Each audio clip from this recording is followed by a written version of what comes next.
le désert, c'est un endroit qui nous enseigne. Le désert, c'est un endroit où on développe, pour nous les chrétiens, l'intimité avec Dieu. C'est un endroit où on doit comprendre quelle est exactement la volonté de Dieu. Là, le désert a fait comprendre à Agar, si tu ne lèves pas la voix, si tu ne pleures pas, toi et l'enfant, vous allez mourir, frère. Là, Agar, elle s'est transformée à une femme qui prie et qui pleure dans les déserts. Parce que Dieu bénit dans les déserts, frère. Anne, elle voyait les choses autrement par rapport à Pénina. Pénina, tu sais, quand tu as tout, tu n'es pas dans les déserts. Tu n'auras pas le temps de réfléchir. Tu n'auras pas le temps de pousser les idées plus loin. Tu n'auras pas le temps de te concentrer pour chercher à comprendre quelle est la volonté de Dieu. Qu'est-ce que Dieu veut me dire dans cette situation que je suis en train de vivre. Parce que tu n'es pas dans le désert. Mais celui qui est dans le désert, non. Il doit comprendre quelque chose. Anne, c'est une autre situation. Dieu l'a déclarée stérile. Maintenant, il fallait que Anne puisse se battre pour que cette situation puisse être décantée. Comme nous, dans notre vie, on est dans les déserts. Si tu ne te bats pas, il y a certaines choses ne vont pas se décanter. Merci encore, Père, nous voici dans ta présence, Père. Seigneur, nous ne pouvons rien faire sans toi, Seigneur Dieu. Père, si nous sommes là, c'est pour toi. Avec nos failles, avec nos défauts, avec nos péchés, avec nos manquements, avec nos incapacités, nous venons vers toi, Seigneur, pour te demander quelque chose. Pour te dire que nous sommes finis, pour te dire que nous sommes rien, pour te dire que, Seigneur, on fait un effort d'abandonner le mal, d'abandonner la méchanceté, d'abandonner la colère, d'abandonner plein de choses qui sont en nous et que toi tu n'aimes pas, Père. C'est pour cela que nous venons vers toi encore pour écouter ta parole. C'est cette parole qui est un véritable remède pour pouvoir remédier à la maladie que nous avons, c'est le péché, se faire du mal, prendre du plaisir à faire du mal. Éternel Dieu, Jésus, nous venons vers toi parce qu'on a compris que faire du mal, ce n'est pas bon. C'est pour cela que nous venons encore nous agenouiller sous ta présence. Nous agenouillons encore sous ta présence pour demander cette grâce imméritée, Seigneur Jésus. Le Dieu puissant, Père. Je te confie, Seigneur Dieu, ce peuple qui est là pour toi, pour écouter ta parole, Seigneur Jésus-Christ. Dieu, ouvre le cœur de chacun, que cette parole puisse pénétrer dans le cœur, dans les pensées de chacun, Seigneur Jésus-Christ. Et que tu puisses équiper aussi l'orateur par ta grâce, Seigneur Jésus, que la transmission passe à travers les biais du Saint-Esprit. Nous glorifions ton Saint-Nom Jésus. Ainsi prié par ton nom, nous te disons Amen. Amen. Voilà, on va passer à un message que j'ai prévu aujourd'hui sur quelque chose. Je pense que la parole, c'est toujours bien. Hein? Amen. Amen. Donc, le sujet, le thème, c'est « Es-tu une femme qui prie et qui pleure ?»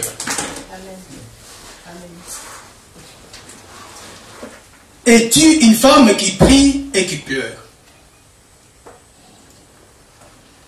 Une femme, je voudrais que tu puisses prendre ça dans deux aspects.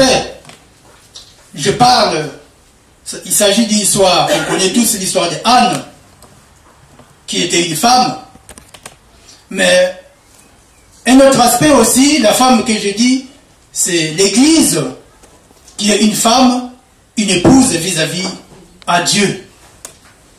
Donc Anne, elle a pleuré, mais l'Église aussi va pleurer, va prier pour Dieu. Avant de toucher le point de Anne, je vais donner un exemple ou évoluer dans une pensée par rapport à l'histoire d'Abraham.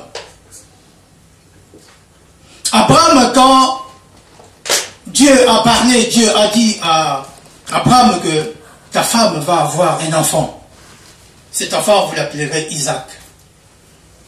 Mais je pense que quand Dieu a dit cela, Sarah n'a pas prié. Elle n'a pas jeûné. Elle s'en moquait déjà aussi parce que elle a dit, est-ce que à mon âge, je peux avoir encore des enfants? Sarah avait 99 ans. Parce que entre Sarah et Abraham, la différence d'âge c'était de 1 an à peu près. Parce que la Bible déclare, c'est à 100 ans que Abraham a eu Isaac. Mais chose étonnante, Isaac qui était l'enfant de la promesse est passé après. Et l'enfant qui n'est pas un enfant de la promesse est passé avant. Ismaël. Donc Abraham a eu Ismaël 13 ans avant. Donc à l'âge de 83 ans. Amen. Donc quand Abraham a eu Ismaël, Abraham il a eu 83 ans.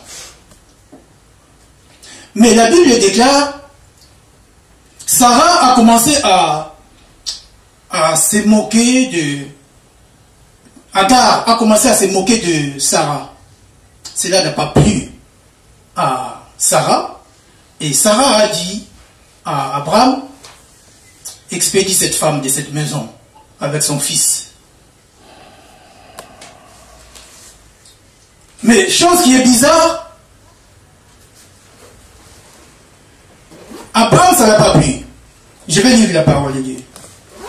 C'est dans Genèse. Genèse 21.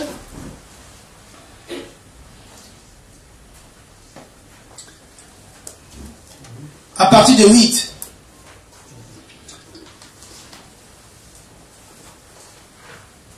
Je lis la parole de Dieu. L'enfant grandit et fit ses vrais, et Abraham fit un grand festin le jour où Isaac fit ses vrais. Oh, là, je suis sur... Oui, je continue. Agar l'Égyptien avait enfanté à Abraham. Et il dit à Abraham, chasse cette servante et son fils, car le fils de cette servante n'héritera pas avec mon fils, avec Isaac. Cette parole déplut fort aux yeux d'Abraham à cause de son fils. Mais Dieu dit à Abraham que cela te déplaise pas à tes yeux, que cela ne déplaise pas à tes yeux, à cause de l'enfant et de ta servante. Accorde à Sarah tout ce qu'elle te demandera, car c'est Isaac que sortira une postérité qui te sera propre. Amen. Je saute. 14. Abraham se leva de bon matin, prit du pain et une outre d'eau qu'il donna à Agar et plaça sur son épaule. Il lui remit aussi l'enfant et la renvoya. Elle s'en alla et s'égara dans les déserts de Beersheba. Agar, en partant de cette maison, en quittant cette maison, il a eu que un bout de pain avec une outre d'eau. C'est tout, comme héritage. C'est fort, hein? Quelle injustice, Dieu! Et encore, elle va aller nulle part. Elle ne savait pas où aller. La Bible dit elle est partie dans les déserts. Vers les déserts. Est-ce que Dieu il est bon, il est méchant de laisser Agar partir toute seule comme ça?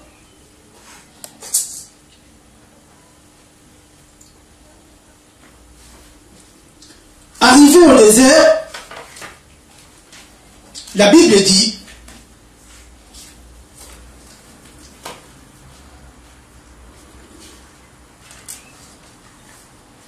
verset 15. Quand l'eau de l'outre fut épuisée, elle laissa l'enfant sous un des arbrisseaux. Elle alla s'asseoir vis-à-vis à une portée d'arc, car elle disait que je ne vois pas mourir mon enfant. Elle s'assit donc vis-à-vis de lui, éleva la voix et pleura. Dieu entendit la voix de l'enfant, et l'ange de Dieu appela du ciel Agar et lui dit, qu'as-tu eu, Agar? Ne crains point, car Dieu a entendu la voix de l'enfant dans le lieu où il est. Lève-toi, prends l'enfant, saisis-le de ta main, car je ferai de lui une grande nation. Amen. Agar fut trouvée avec l'enfant dans le désert. Mais bien aimé, c'est dans les déserts où tout se passe. Amen. Pour que les choses changent dans ta vie, il faut se retrouver dans les déserts. Agar, quand elle était chez Abraham, elle se rendait compte de rien. Elle a oublié que Ismaël n'était pas l'enfant de la promesse. Elle voulait mener une vie comme c'était normal. Il fallait que Dieu puisse les sortir de là. Il y a deux choses que je vais développer là. Il fallait que Abraham puisse se détacher de cet enfant qui n'est pas l'enfant de la promesse pour que Dieu puisse le bénir. La présence de cet enfant bloquait automatiquement, systématiquement les bénédictions, la grâce que Dieu, la mission que Dieu voulait faire à Isaac et Abraham. Amen. C'était dur pour Abraham, c'était dur aussi pour Agar, c'était dur aussi pour le bébé, l'enfant, mais cela est ainsi, c'est la volonté de Dieu. Et Agar, là où il est parti, certainement il avait la haine, il avait la colère. Mais les déserts, c'est un endroit qui nous enseigne. Les déserts, c'est un endroit où on développe, pour nous les chrétiens, l'intimité avec Dieu. C'est un endroit où on doit comprendre quelle est exactement la volonté de Dieu. Amen.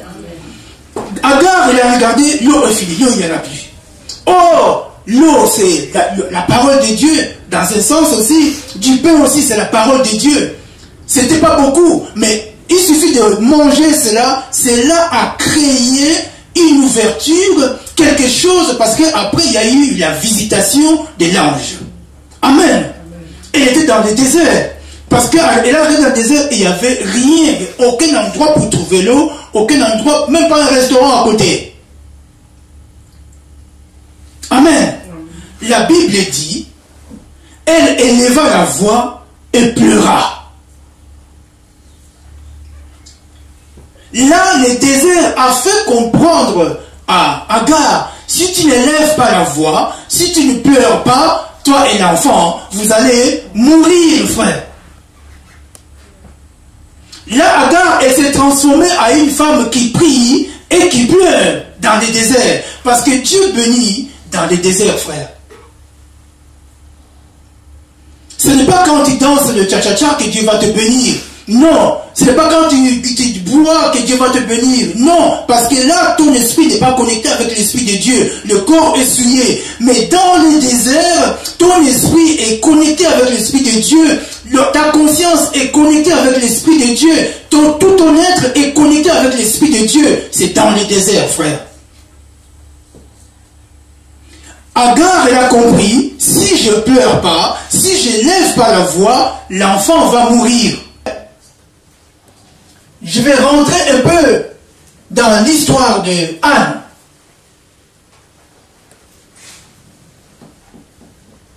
Dans 1 Samuel.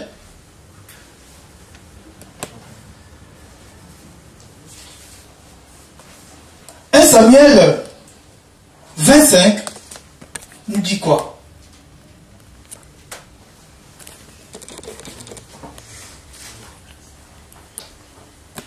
1 Samuel 1, 25. Autant pour moi. 1 Samuel 1, 25.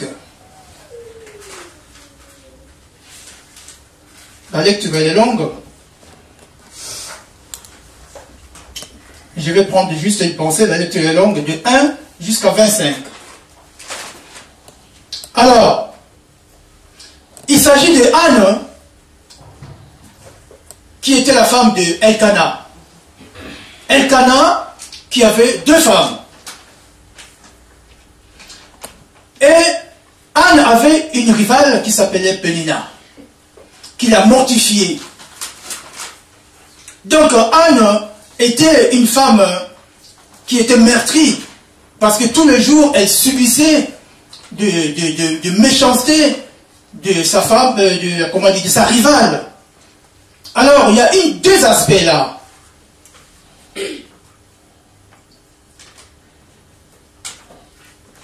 Pénina, qui était la rivale de Anne, c'était la deuxième femme.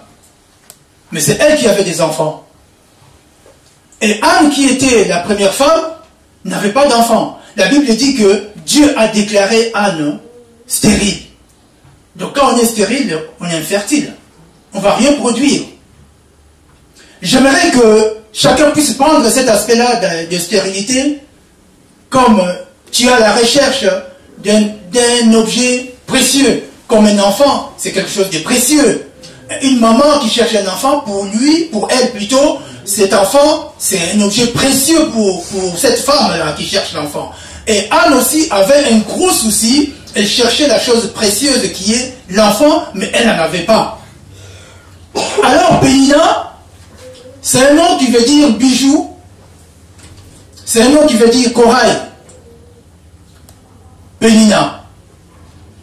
Alors, corail, c'est comme chez nous au Congo, on dit deuxième femme, deuxième bureau. Quand on appelle quelqu'un deuxième bureau, cela veut dire automatiquement deuxième femme. Donc, Pénina, oui, Pénina, donc le nom, ça veut dire corail, qui veut dire deuxième femme. Mais deuxième femme qui a pris la première place parce qu'elle avait des enfants et Anne, elle s'est retrouvée malheureuse. Amen.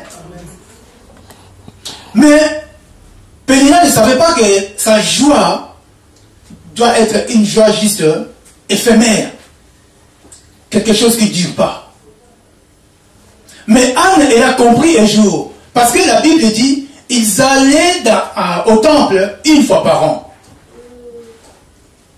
Au temple, ils y allaient une fois par an. Mais quand Anne a compris cela, Anne, elle a dit, non, moi ça ne sera pas une fois par an. Il faut que je vais m'y rendre très souvent. Amen. Anne, elle voyait les choses autrement par rapport à Pénina. Pénina, tu sais, quand tu as tout, tu n'es pas dans le désert. Tu n'auras pas le temps de réfléchir. Tu n'auras pas le temps de pousser les idées plus loin. Tu n'auras pas le temps de te concentrer pour chercher à comprendre quelle est la volonté de Dieu. Qu'est-ce que Dieu veut me dire dans cette situation que je suis en train de vivre. Parce que tu n'es pas dans le désert. Mais celui qui est dans le désert, non. Il doit comprendre quelque chose. Mais là, pendant que Anne était infertile, est-ce que Dieu, il était incapable de donner l'enfant?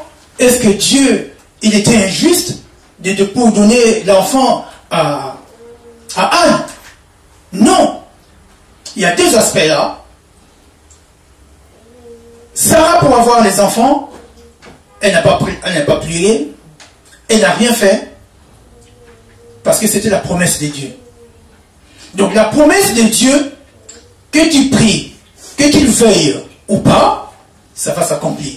Parce que Dieu l'a prononcé, il y aura l'enfant Isaac. Mais pour Anne, c'est une autre situation. Dieu l'a déclaré stérile. Maintenant, il fallait que Anne puisse se battre pour que cette situation puisse être décantée. Amen. C'est comme nous, dans notre vie, on est dans le désert. Si tu ne te bats pas, il y a certaines choses ne vont pas se décanter. Anne, elle a dit, peut-être quand sa rivale l'insultait, peut-être elle répondait, je ne sais pas. Peut-être elle s'est querellée, je ne sais pas. Mais il fut un jour, Anne, elle a dit, je veux me détacher de tout ce qui n'est pas bien. Amen. Parce qu'elle a compris que ma rivale n'est pas dans le désert. C'est moi qui suis dans le désert. Amen. Si tu es dans le désert et que tu continues de suivre encore avec attention celui qui est dans la joie éphémère, tu seras perdu, tu ne seras pas en contact avec l'Esprit de Dieu. Amen. C'est pour cela, Anne, elle a dit, moi, je veux me retirer, je veux me retrancher, me mettre à côté. Au lieu d'y aller une fois sur l'année, elle a dit, je vais me rendre tous les jours à l'église. À cette époque, c'était le temple. Anne, elle s'est prise à prier. Elle a prié tellement. Et tellement elle a prié, la bouche, les lèvres bougeaient. Mais le prophète Élie, qui est à côté d'elle, elle n'a rien compris. Il n'a rien compris plutôt. Élie a posé la question, il a dit, mais pourquoi tu pleures? Pourquoi il faut arrêter de prendre du vin? Elle a dit, mon Seigneur, je n'ai pas pris du vin. C'est la douleur qui est dans mon cœur. C'est la cause de ces pleurs. La douleur était dans le cœur de Anne. Donc quand on lit bien la parole, on comprend que Anne, spirituellement, physiquement, moralement, elle était dans le désert. Amen. L'intimité de nous les chrétiens doit se développer dans les déserts parce que Dieu bénit dans les déserts, frère. Il y en a aujourd'hui, ils se proclament que je suis malchanceux parce que je suis dans les déserts. Non, mon frère, Dieu bénit dans les déserts. C'est dans des difficultés, dans des situations compliquées, dans des situations difficiles, c'est là que Dieu va te bénir. Mais il faut suivre le chemin de la croix, frère. C'est pour cela aujourd'hui, moi, je pose une question. Es-tu une femme qui prie et qui pleure? Parce que la Bible nous dit, la Bible nous le recommande. La Bible nous dit dans le livre de Luc, priez pour vos enfants, prie pour toi-même, prie pour tes enfants, avant que l'ennemi les localise.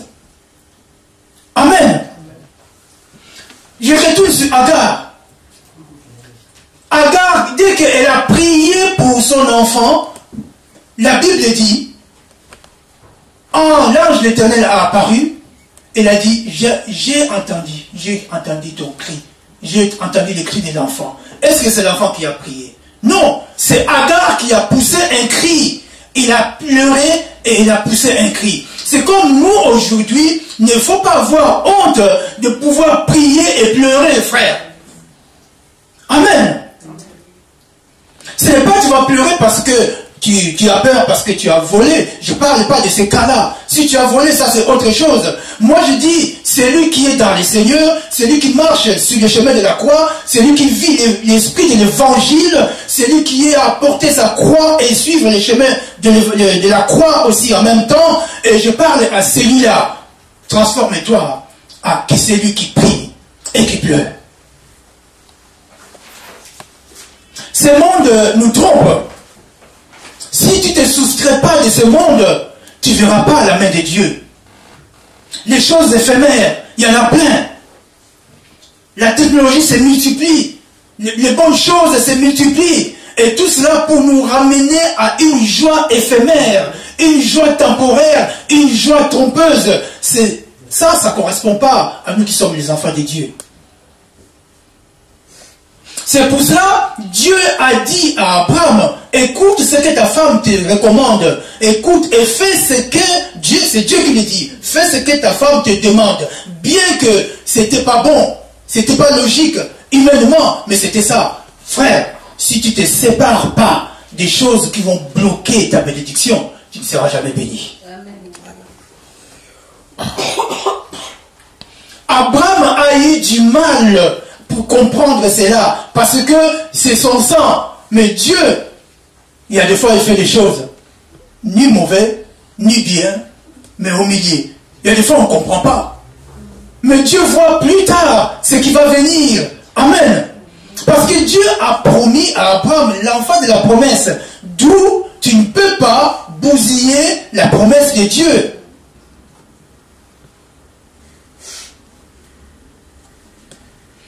Quand tu bousilles la promesse de Dieu, tu crées un problème. Un problème que tu ne vas pas gérer. Vous voyez, quand Dieu a demandé à Isaac d'aller sacrifier l'enfant, Abraham a pris l'enfant pour aller sacrifier l'enfant. Et après, Dieu a intervenu parce que c'est Dieu qui a voulu que cet enfant puisse être là. Mais Agar, la suite d'Agar, ce n'est pas Abraham qui a intervenu, parce que il avait créé un problème. Moi, je ne te pousse pas d'être émotif. Mais moi, je te pousse, pas pousser, mais je te fais comprendre que la parole de Dieu prend une autre connotation à celui qui a compris, qui dit que nous sommes dans les déserts. Et où se trouve le désert?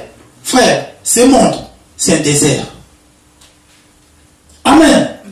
Là où on voit les amitiés se cassent, la famille se divise, les couples se divisent. Frère, nous sommes dans les déserts. Et Dieu bénit dans les déserts. Parce que là où il n'y a pas de désert, Dieu ne peut pas bénir. Parce que tout va bien.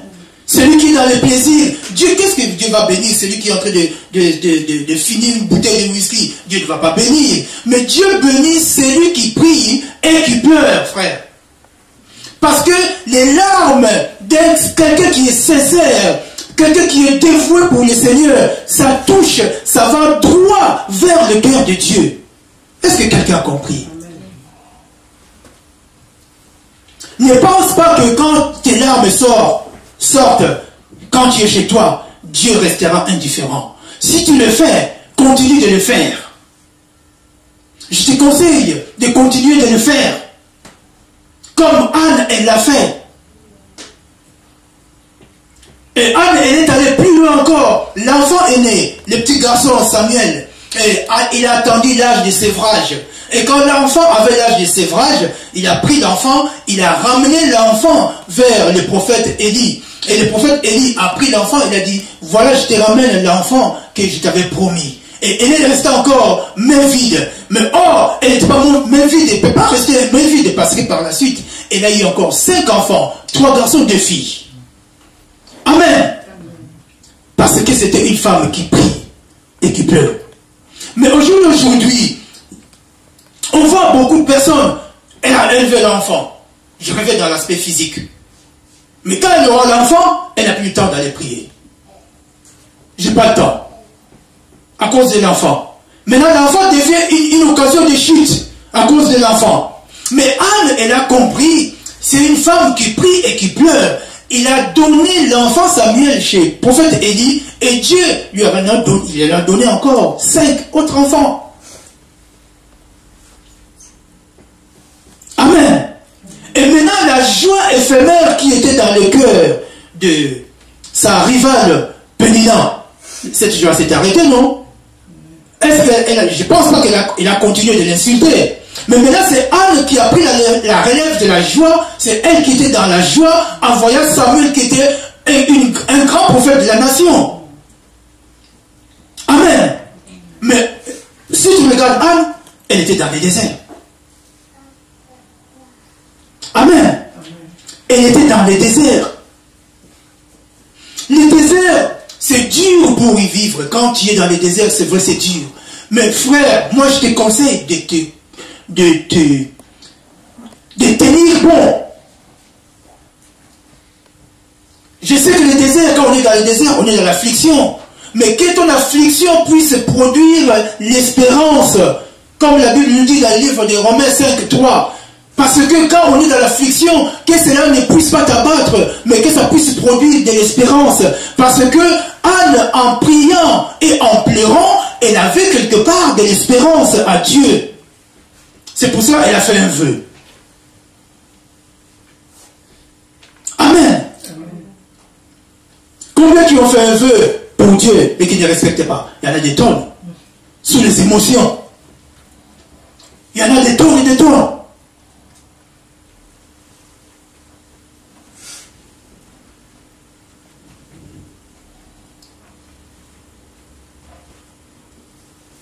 Amen. Mais regarde comment l'ennemi fait aussi. À 83 ans, il a eu Ismaël. Donc comme nous aujourd'hui, on a eu aussi certaines choses avant même qu'on puisse être dans le Seigneur, on croyait que c'était une bénédiction. Or, ce n'était pas des bénédictions, frère. Est-ce que quelqu'un me suit? Il suffit de te détacher de cette chose-là pour que la vraie bénédiction réelle, véritable de Dieu puisse venir. Parce que la présence d'Ismaël, ce n'était pas une bénédiction. C'est la présence d'Isaac qui est une bénédiction pour Abraham. Tout comme toi, si certaines choses que tu as eues avant, qui n'étaient pas une bénédiction pour toi, débarrasse-toi de ça. Ça peut être un objet, ça peut être une vie, ça peut être beaucoup de choses, plein de choses. C'est dans les déserts qu'on comprend que la marche que j'avais, c'était pas bon. C'est dans les déserts que tu vas comprendre que la position dans laquelle je m'y trouve, ce n'est pas bon. C'est dans les déserts où on grandit, on mûrit, on prend de l'épaisseur. Mais si tu es dans les déserts et que tu n'as pas compris, fais attention. Fais très attention quand tu es dans les déserts et que tu ne comprends pas. Fais très attention. Vivre dans les déserts, quand tu sors du désert, tu ne seras plus la même personne. Vrai ou faux? Mais quand tu vis dans les déserts et tu restes la même personne, fais très attention. Mais malheureusement, de nos jours, aujourd'hui, on voit plein de personnes la personne vit dans les déserts, et quand le désert va finir, la personne garde la même allure, même attitude, même aspect, même langage, même posture. Frère, c'est pour cela, Dieu dit, celui qui tourne le dos à Dieu, c'est une âme morte. Es-tu une femme qui prie et qui pleure? Je ne parle pas des larmes des crocodiles. Parce que quand le crocodile pleure, entre le pleurs, les larmes qui sortent de ses yeux, mais le cœur ne pleure pas. Amen. Le cœur ne pleure pas. Quand Anne pleurait, les yeux pleuraient, le cœur pleurait, tout son intérieur pleurait. Amen. Et c'est ça qui a touché le cœur de Dieu. Anne, elle a oublié qu'il y avait quelqu'un à côté d'elle. Elle a oublié tous les restes du monde. Elle n'était plus... Et en fait, elle est rentrée dans la dimension spirituelle. Parce qu'elle a compris, si je ne pleure pas, il n'y aura rien qui va se passer. Agar aussi dans les déserts. Elle regarde à l'est, il n'y a personne. À l'ouest, il n'y a personne. À nord, il n'y a personne. Au sud, il n'y a personne. Agar, elle a dit, si je ne pousse pas un cri, si je ne lève pas ma voix, et si je ne pleure pas, je meurs et l'enfant meurt. Quand tu regardes devant, il n'y a personne. Derrière, il n'y a personne. À droite, il n'y a personne. Mais Dieu peut intervenir, frère, quand tu pleures, quand tu pousses un cri, frère.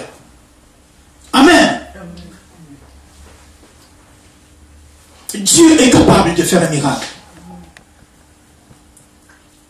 Moi, je suis incapable de dire quand, où, comment, de quelle manière. Je suis incapable. Mais je sais une chose. Le Dieu qui a répondu à Agar, quand Agar était dans le désert, le Dieu qui a répondu à Abraham, Abraham qui avait du mal à concevoir, parce que Sarah aussi était stérile, et le Dieu qui a répondu à Anne, et que Anne puisse avoir 5 enfants et plus, il ne sait pas, et c'est le même Dieu qui est là pour toi. Amen. Il suffit que c'est à toi de pouvoir comprendre que je suis dans le désert. Alors pour s'en sortir, ce n'est pas par ma propre force, ce n'est pas par mes propres moyens, c'est par l'aide de Dieu. Alors laisse-toi emporter par Dieu, que Dieu puisse t'aider. Et toi, la seule chose et l'unique chose que tu vas faire, tu pries et tu pleures. Aujourd'hui, on voit les chrétiens qui sont des autosuffisances. Je me suffis de moi-même parce que c'est moi, parce que c'est ci, parce que je vaux ceci, parce que je suis issu de frère. Moi, je te dis, sois quelqu'un qui prie et qui pleure.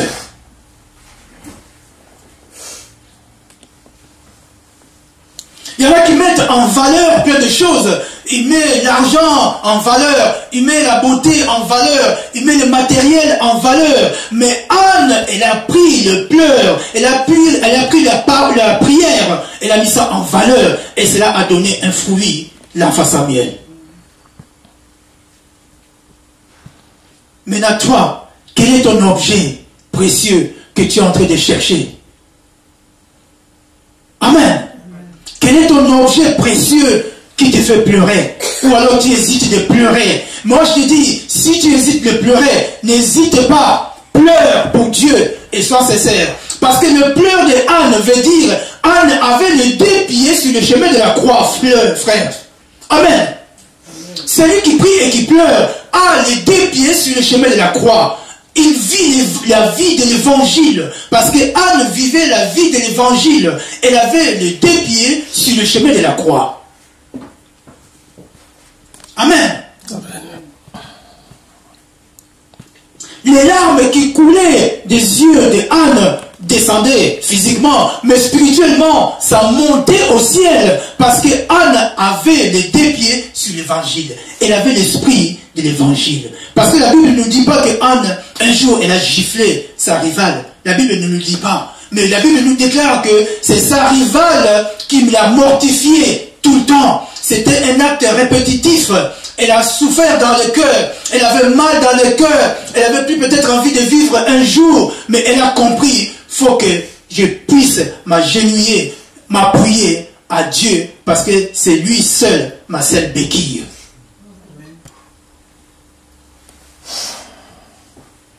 Anne, une femme qui prie et qui pleure. Aujourd'hui, je vois les chrétiens vivre dans des émotions. Comment tu vas savoir un chrétien qui vit dans des émotions? Mais écoute le langage de la personne. C'est là que tu vas comprendre que c'est un chrétien émotif. L'esprit de Dieu, ce n'est pas un esprit émotif. L'esprit de Dieu, c'est un esprit de douceur, parce que celui-là a eu le fruit de l'esprit. C'est pour ça que tu dois te transformer à une femme qui prie et qui pleure. L'esprit de douceur.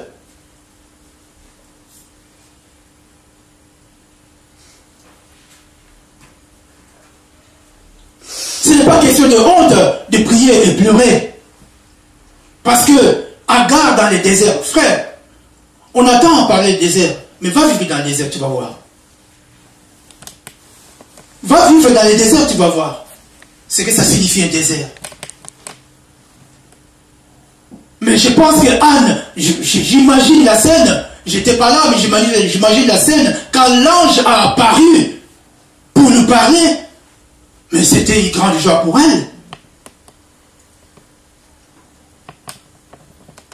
Frère, ta prière, c'est un téléphone entre toi et Dieu. Tes pleurs, c'est une transmission. C'est, comment on appelle ça? Tes larmes vont lancer une fréquence. Ça va envoyer des fréquences chez Dieu pour que Dieu puisse dépêcher un ange pour te bénir, frère. Très souvent, on croit que Dieu ne voit pas, on croit que Dieu n'écoute pas, on croit que Dieu n'existe pas. Ça nous arrive tous.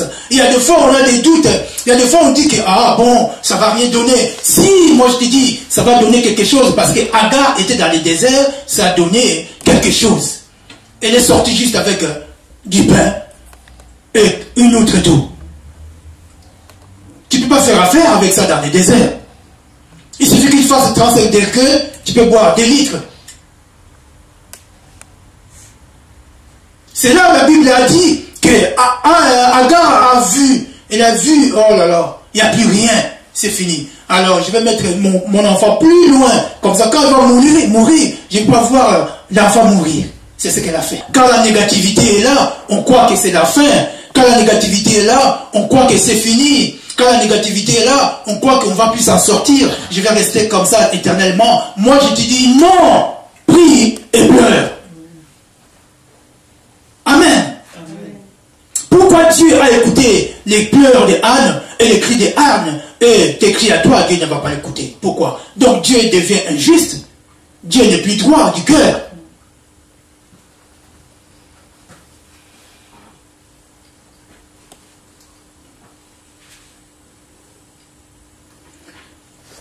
Je ne sais pas combien de minutes j'ai fait, j'aurais voulu que ça ne soit pas trop long. Mais je pense que peut-être je vais continuer le dimanche prochain. Mais je vais dire une chose. Une mauvaise chose cherche toujours à prendre le dessus sur une bonne chose. Pénina qui était la deuxième femme, parce que Pénina ça veut dire corail. Corail ça veut dire deuxième femme. Mais regarde comment elle mortifiait la première femme qui était Anne, juste parce qu'elle n'avait pas d'enfant. Amen. Très souvent, les mauvaises choses prennent le dessus et la bonne chose, c'est en dessous. Et nous, on ne voit pas, on ne sent pas la chose, surtout quand on est dans le désert. Amen.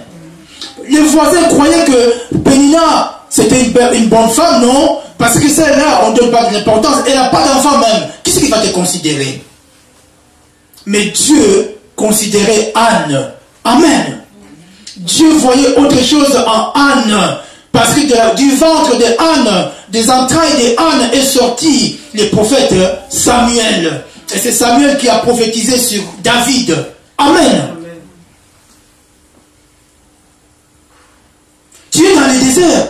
Peut-être en toi va sortir quelque chose de précieux que Dieu a prévu. Mais toi tu ne vois pas ça comme ça. Mais moi je te dis une chose. Dieu a mis quelque chose en toi. C'est à toi de pouvoir persévérer. C'est à toi de pouvoir prier et pleurer. C'est à toi de pouvoir rester fidèle, dévoué dans les choses de Dieu. Et Dieu, au moment important, il va te bénir, frère.